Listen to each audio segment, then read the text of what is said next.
Hello, Professor Mandeville back. This is lecture number 29 for History 102. A little reminder, the final exam will open up this weekend, and you'll have all week to complete it. It's going to be, you're going to pick 3 essays out of a menu of, I don't know, I haven't determined yet. But I expect these to be well-written, error-free essays, unlike the ones you did in the classroom for the midterm, because you got a whole week to do it if you want to take that long. I'll remind you more of this later, but I just wanted to give you a heads up on that. So last time we left off with the election of 1944, in which FDR and his brand new VP, Harry S. Truman, defeated Thomas Dewey in that election. Now, something else very important happened in 1944 that we didn't mention is the war really takes a dramatic turn towards victory by the Allies. And that happens on June 6th, 1944, when the D-Day invasion happens from across the British Channel, to the shores of Normandy, France. After that occurs, combined with the fact that Hitler blew it by invading Germany, it's going to be all downhill, especially for Hitler and the Nazis. Now, we'll also be dealing with the Japanese later on today. So, the war progresses into the next year. FDR and Truman are sworn in as president and vice president on January 20th, 1945, and things really start to materialize as far as the Allies surrounding and invading Germany and bringing the war to an end.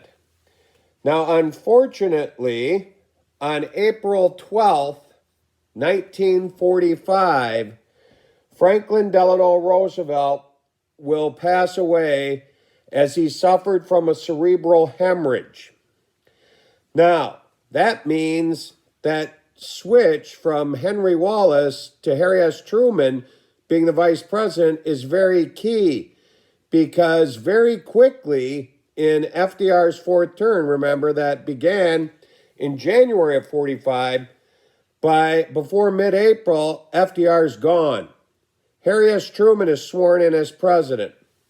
Now, this brings us to another very interesting situation, and that is a very top secret plan and project that's been going on since earlier in the war, and that's the Manhattan Project. Now, the Manhattan Project began in 1939, long before the United States enters the war. And what the Manhattan Project was all about was the development of an atomic bomb. This was being worked on by the United States. It's also, the Germans were working on same sort of technology. But the United States had a huge advantage, because the main scientists involved in the Manhattan Project were German Jews who had left Germany because of the prejudice that was preceding the Holocaust, which we'll talk about later. Now, so two of the main figures are the famous Albert Einstein, who was a German physicist who fled his country and came to the United States and worked on the Manhattan Project, and a physicist by the name of Oppenheimer, also left Germany and came and led the Manhattan Project. The United States will spend more than $2 billion on this project, and it'll take place in secret laboratories that are located in Illinois, In fact, in Chicago, underneath the football stadium of the University of Chicago, secret laboratories were built where experimentation went on. And the other secret lab was in New Mexico at Los Alamos. Now, this was super top secret. Very few people knew about this. And it had been going on since 1939. In fact, to give you an idea how secret this really was, after Truman's sworn in upon FDR's passing, he's brought into the Situation Room at the White House and he's told, we need to tell you something right now. Now you're president, you have security clearance. The Manhattan Project is going on as we speak, and they are very close to developing the world's first atomic weapon. That's how secret it was. Even the Vice President of the United States did not have high enough security clearance to be informed about the Manhattan Project. But now that Truman's president, they obviously have to tell him. So, what's going to go on here next that I want to mention is, as I said previously, things materialize real quickly in Europe. On May 7th, 1945, Germany will officially surrender, ending the war in Europe. Now, that happens right after Adolf Hitler commits suicide in a bunker in Berlin with his mistress, Eva Braun. Now, I know there's a lot of controversy that Hitler, escaped the country, went to South America, did this, that, or the other thing.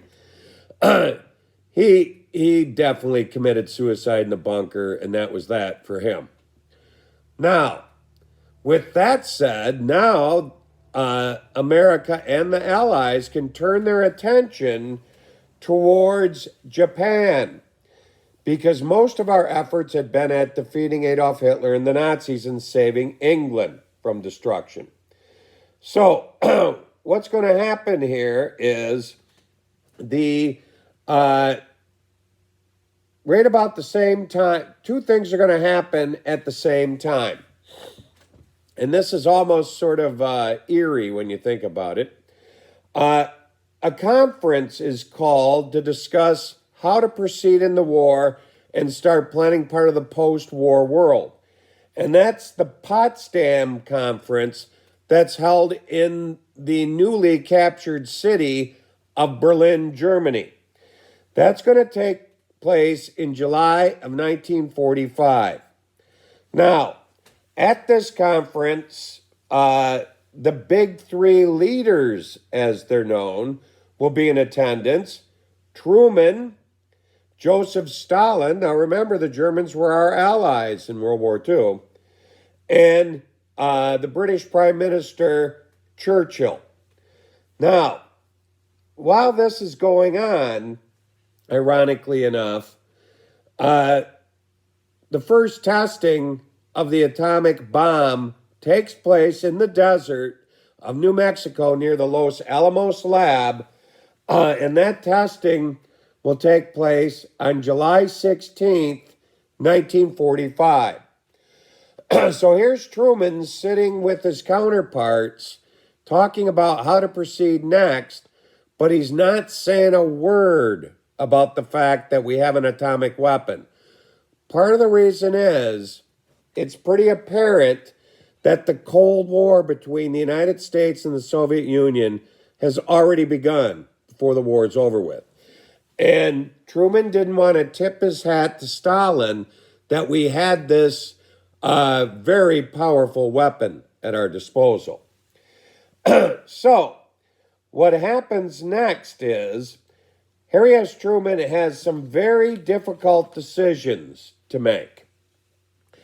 The testing of the first atomic bomb was successful. Now, even before that testing took place, Truman was contemplating how to move forward with this brand new horrible technology. Now, some of his advisors had encouraged him to invite Japanese officials to come to the desert in Los Alamos and witness the first testing of this weapon. Then, when the weapon successfully went off, they could say to the Japanese, okay, we'll give you a week to surrender. If not, we start dropping these weapons on your country. Now, Truman ended up rejecting that proposal because there was no guarantee that this weapon was going to work. It was experimental. So the last thing he wanted was to invite Japanese officials to the desert in Los Alamos, New Mexico, say, watch this, and all of a sudden, nothing happens. It just goes poof, and no explosion. He looked like an idiot, and the Japanese would say, yeah, well, we're really afraid. Let's fight. So he didn't invite them to the first testing. Now, to give you an idea of what an unknown technology this was, you may have read about or seen even films of this very first testing in the desert of New Mexico. First of all, it's an above-ground testing, so there's going to be fallout in the area. But after the bomb went off, we had some U.S. soldiers in the vicinity. They were down in trenches and bunkers, and they were instructed to, at the time when the bomb was to explode, to cover their faces and don't look directly at it because, they didn't know what it was going to do, and there's a possibility that the radiation could melt the eyes right out of your head. But then after it went off, shortly thereafter, these same troops were told to march forward and march right to ground zero where the bomb went off. We had no idea the radiation would be left behind by that. And unfortunately, most of these very brave men who were mainly treated like guinea pigs will die over the next several years from the horrible death of radiation poisoning or related cancers. But this is a brand new technology. We didn't have a clue. So, now here's where Truman sits. He's got his options for Japan. Now, one thing that he could do is he could invade Japan.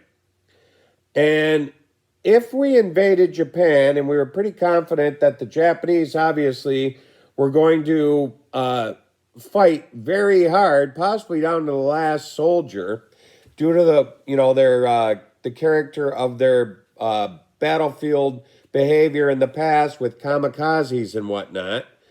This plan for an all-out invasion similar to the D-Day invasion of Europe, the original estimates were that the United States military would lose a minimum of 100,000 men in this invasion.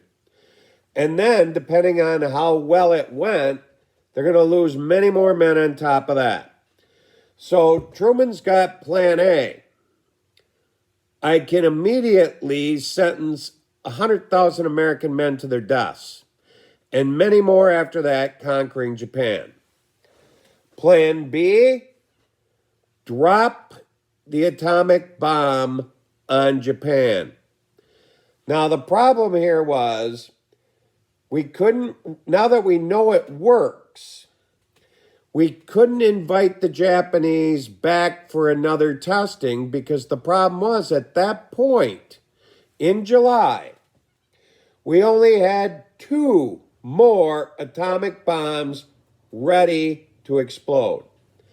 And it would take well into September, maybe into October, to produce any more. This is a brand new technology. So, Truman dismisses the idea of having a second testing and inviting the Japanese because what if they say, screw you, we're going to fight anyway? We only have 1 more bomb, which will mean we'll probably have to invade. So, Truman goes ahead with the plan. We're going to drop an atomic bomb on Japan. And we will see what happens. You know, hopefully that'll cause them to surrender right away. If not, we have a second bomb we can drop on them. And then obviously we got to hope and pray then they surrender after they've witnessed and felt the devastation of two of these bombs. But the hope is they'll surrender right after one bombing. So this is all going to take place on August 6th, 1945. And that's when the famous airplane, the Enola Gay, will take off from an air base out on the Aleutian Islands, which are, that tip of Alaska, and fly what could be a suicide mission. The crew members of the Enola Gay were extremely brave men. And they had this bomb on board their plane, and they weren't even notified what it was until they were well into the air. They'd been training for such a mission, but as far as they knew, this might be another training mission. That's how top secret this was also. Now, the problem was, remember, this is a plane that's powered with propellers. It's not a jet like a B-52 or whatever. Scientists and personnel in the Army Air Corps didn't know if the Enola Gay had enough power to go and drop the bomb on its target in Japan, which is Hiroshima, and then fly out before the effects of the atomic weapon go into the sky and potentially destroy their plane. They didn't know if the plane had enough power to pull out and fly far enough away fast enough to save all the crew members' lives. And the crew knew this. So this was potentially a suicide mission by these brave crew members of the Enola Gay. Now, on August 6th, they will go and drop their payload, known as Fat Boy, is what they called the bomb, was the secret name for it.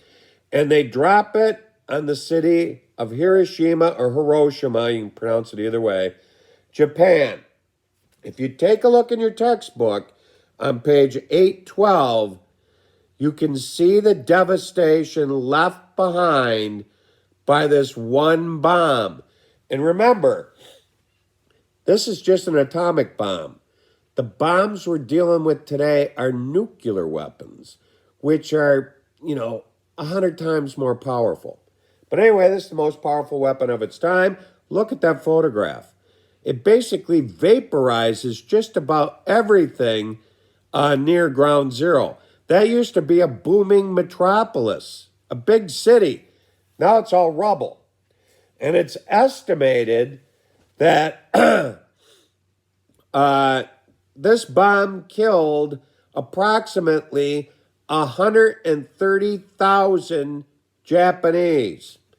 That would be in the form of instantaneously, when the bomb goes off, at least 60,000 Japanese citizens are basically vaporized.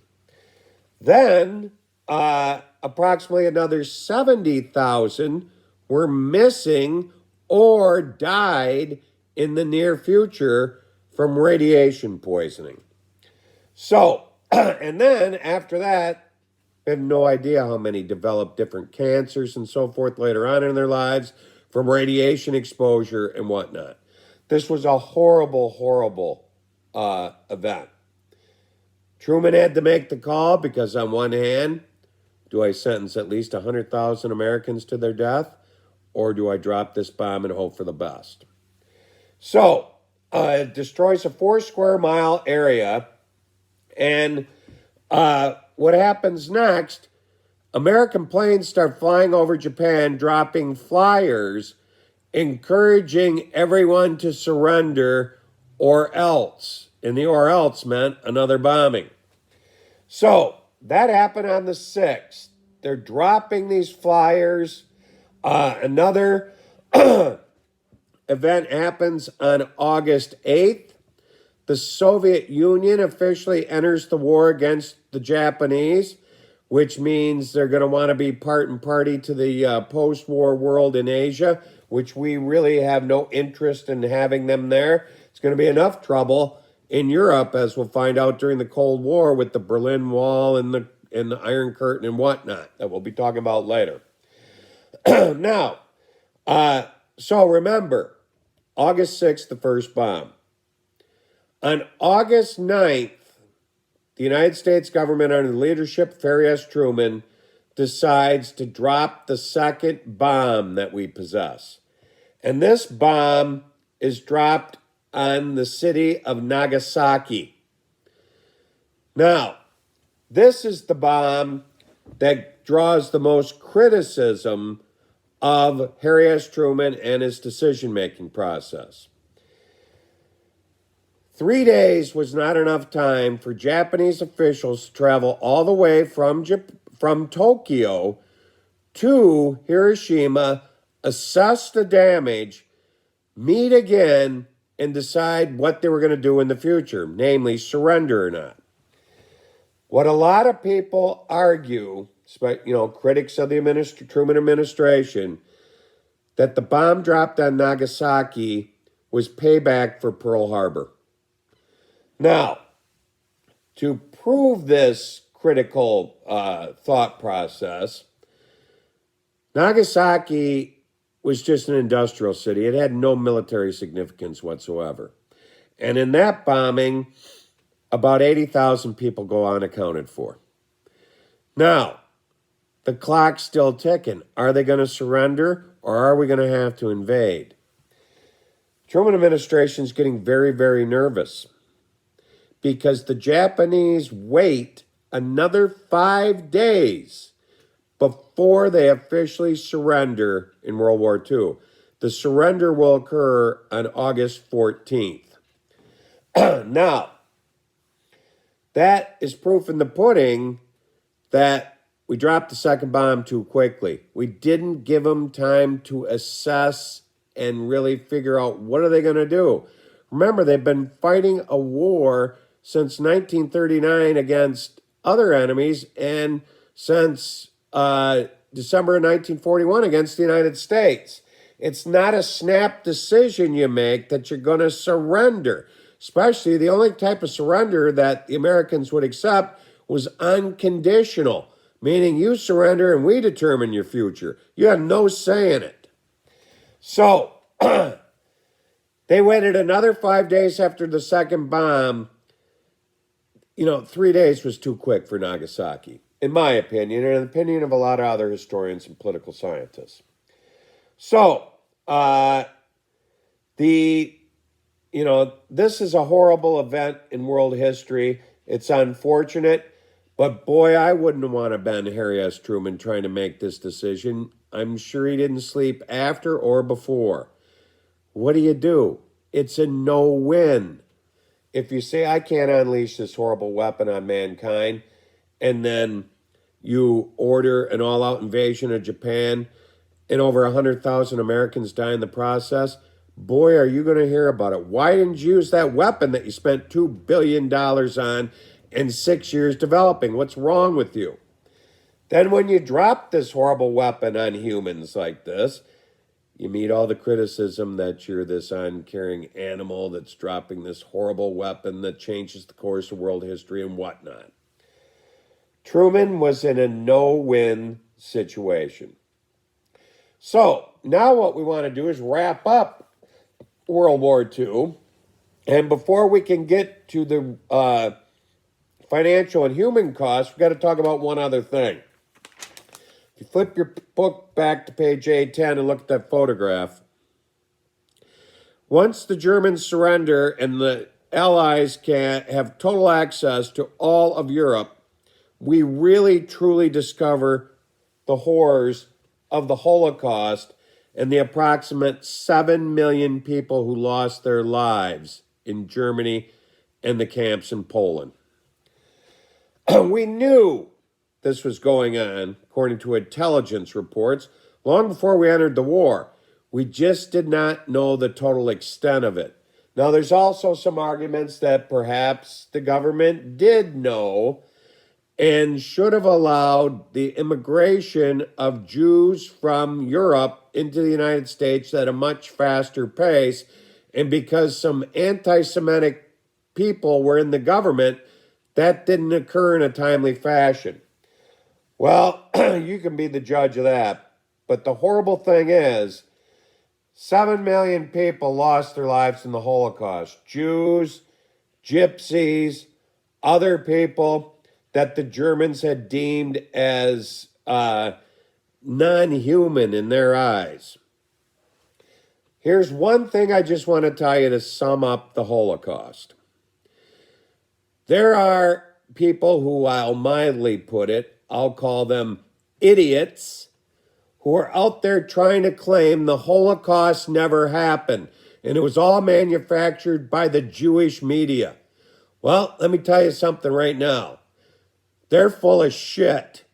And if anyone ever tells me that to my face, I'll tell them that.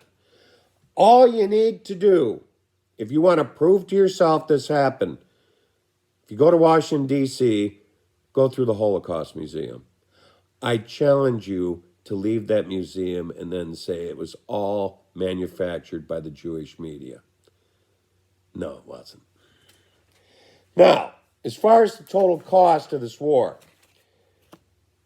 take a look at the chart on page 815 in your book. It shows us the different countries engaged, their military deaths, their civilian deaths, and government expenditures. Now you can see China's, they're doing in alphabetical order to a certain extent. I'm not sure what order they're using here. China was involved because Japan invaded it and occupied it very early on. During that invasion, 2 million Chinese soldiers lost their lives. During the occupation, you can see another 7.75 million civilians died. So they lose nearly 10 million people.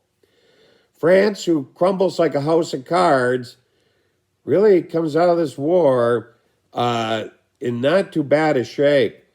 250,000 military deaths, 350,000 civilian deaths. That's because Hitler ran roughshod over there in a matter of months. Poland really took it on the nose as far as civilian deaths. The nation that suffered the most as far as cost of life, though, without a doubt, is the Soviet Union. During that horrible invasion by the Nazis, they lost 10 million of their soldiers. And then on top of it, they lost 17 million civilians. So a total of 27 million people died in the Soviet Union. That's why World War II is a much bigger deal in the Soviet Union. There are World War II memorials all across that country honoring the soldiers and the civilians who died in that war. It's just the recent past that we even built a World War II memorial in Washington, D.C., to give you a comparison. You can see our total deaths were 405,000 men out of a force of 15 million. And then you'll also notice we had 6 civilian deaths. That's because the only activity that took place was the attack on Pearl Harbor as far as American soil. You can see the German costs, you can see Italy and Japan. Now, you'll also notice that the United States spent the most on this war, $317 billion. Now, that really, as I was mentioning before, that's what brought us out of the Great Depression. This tremendous amount of government spending on war products. And during the course of the war, with full employment in the United States, remember, we went from a depression where at the height we had 25% unemployment to very quickly, by 1942, full employment with 15 million men in the military, all the civilians working in war-related factories. The disposable income of Americans by the end of the war had doubled from previous levels. So the United States came out of this war, economically speaking, smelling like a rose once again. But we lost many, many more men than we did in World War I, with a total of 405,000 killed. So I'm going to take a break now. When we pick up, we're going to pick up with the post-war world and the Cold War. So I'll see you in a few minutes.